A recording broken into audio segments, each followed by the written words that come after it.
Salve, salve, servidor público de Campos. Boa tarde, bom dia, boa noite. Não sei que horas você está assistindo a gente hoje. Nesse que é o nosso primeiro programa voltado para os interesses do servidor público de Campos, Contra-Ataque. Esse programa ele vai ser exibido na nossa página no Facebook, Servidor Municipal de Campos, e nós vamos fazê-lo inicialmente uma vez por semana.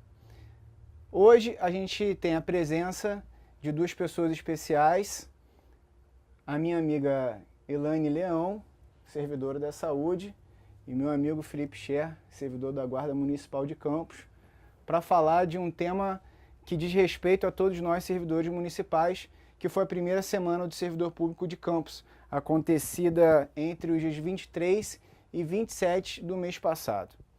Elaine, eu particularmente só pude estar presente em um dia dessa semana. E eu queria perguntar para você o que aconteceu, quais foram as suas impressões referentes à primeira semana do servidor. Olá, pessoal. Alex, na verdade, eu tive a oportunidade de participar de 3 palestras, né, na Semana do Servidor, que foi dito como uma semana de transparência. E nessas 3 palestras eu fiquei frustrada, fiquei bem decepcionada com tudo que eu participei. Primeiro, na palestra de saúde do servidor, né, o programa Saúde do Servidor, ao verificar que estava ficando de fora o aposentado. E realmente é muito triste saber que o aposentado que dedicou toda a sua vida para a prefeitura está de fora do programa de saúde do trabalhador. É verdade que o servidor aposentado não está sendo atendido na policlínica? Eu fiz essa pergunta à doutora Renata, que é responsável pela policlínica, pela saúde do trabalhador, e ela explicou que devido à verba vir direcionada para o ativo, é uma verba federal, eles não podem atender o inativo, e infelizmente o inativo está de fora desse programa. O que não deixa de ser uma injustiça, eu acho. É uma injustiça, com certeza. E a segunda palestra que eu assisti foi da Preve Campos, que foi uma palestra muito preocupante, né? Você estava presente. Infelizmente, nós entendemos que a nossa Previdência ela tem pouco tempo de vida se não tentarmos reverter esse quadro. A Preve Campos ela foi saqueada, né, na gestão anterior e, enfim, os conselheiros que estavam lá, acredito que serão responsabilizados todos eles. E assim espero que essa nova gestão também tenha competência para mudar esse quadro que está preocupante.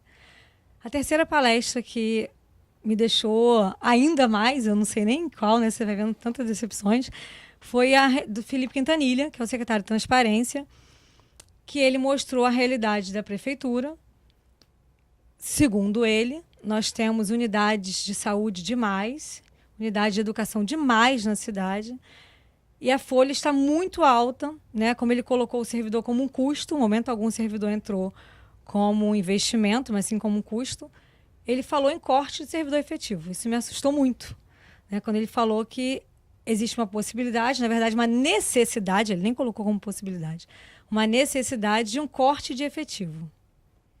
E eu fiquei muito preocupada, porque você entender que o governo pensa em mandar embora o servidor público é decepcionante. Se a gente vai ter que demitir todos os comissionados e depois começar a demitir servidor, não sei, no futuro próximo. Ok? Primeiro a gente tem que tirar todos os comissionados. Se a gente tiver que fazer isso, a gente vai fazer. Se não conseguir diminuir, é óbvio. Até porque a gente ocupa grande parte dos nossos cargos comissionados com servidores efetivos. Né, André? Exemplo. Que ainda economiza 2 vezes o município, porque ele ocupa 2 cargos da S1 com um servidor que ganha 50% do DS, né, por cima. Ok? Então, assim, a gente tem que entender que não significa ser peso, mas que, de fato, é a maior despesa. Scher, você que entende um pouquinho de leis também, eu queria te perguntar se é possível haver a demissão do servidor público no setor público. Bem, Alex, é estarrecedor, mas infelizmente é possível. A Lei 8.112, o Estatuto Geral dos Funcionários Públicos, diz que só pode se demitir um funcionário estatutário aquele admitido através de concurso por justa causa ou falta grave. Porém, na Constituição Federal, no artigo 69, no parágrafo 3º, artigo 1º e 2º, diz que em caso de insuficiência financeira, pode-se demitir o funcionário concursado, o servidor estatutário. E é esse caso que o Felipe Quintanilha está falando aí, de insuficiência financeira, de tratar a gente como um peso, como um custo e não como um investimento. Mas vocês, servidores que são, conscientes que são, vocês têm ideia de que isso só pode ser feito se antes a prefeitura demitir no mínimo 20% dos servidores que ocupam cargo de comissão ou função comissionada. No mínimo 20, mas, Elaine, você acha que o prefeito poderia demitir quantos por cento dos cargos comissionados?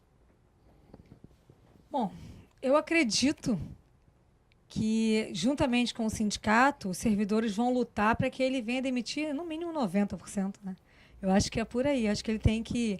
Vamos nem falar em demissão, eu acho que ele tem que verificar a necessidade desses comissionados, né?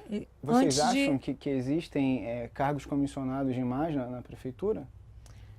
Alexis, na minha visão, né, lógico que são necessários, mas como nós estamos falando em crise, então, se tem uma necessidade de corte, aí, infelizmente, existe outros lugares para cortar, ao invés de diretamente no efetivo, né? Talvez muitos desses servidores comissionados sejam realmente relevantes e necessários, mas talvez muitos outros não sejam tão necessários assim. Primeiramente que a proposta de governo do Rafael Diniz, era servidor de carreira, né? Então, nós temos que lembrar. Então, eu acredito que, antes de mandar embora, tenho quase certeza que ele vai pensar em aproveitar esses servidores como servidores de carreira, né? Porque existe realmente necessidade de cargos comissionados, então que seja usado por servidores de carreira e ao invés de pensar em demissão de servidor público. Infelizmente, telespectador, essa situação é uma situação muito triste. Eu acho que a gente está até aqui num caráter de denúncia, falando das medidas que podem ocorrer ou não, mas o fato é que a gente não pode ficar só reclamando, só não existe jeito para a morte. Então eu imagino que exista uma série de soluções para que se evite a demissão de servidor público municipal. Você, Cher, apontaria alguma solução para a gente? Ah, sim, claro, Alex. Antes, para terminar aqui o assunto anterior, essa lei aqui, o artigo 69 da Constituição, diz que primeiro quem está em estágio probatório é o que vai ser demitido primeiro em caso de insuficiência financeira, né?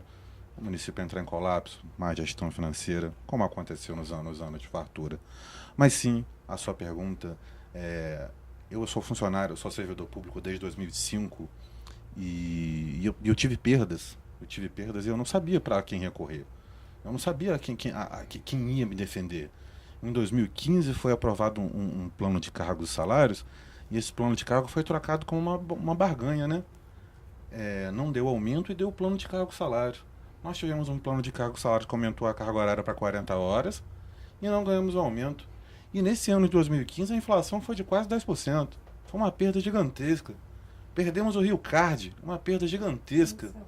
Perdemos o plano de saúde, é uma perda gigantesca.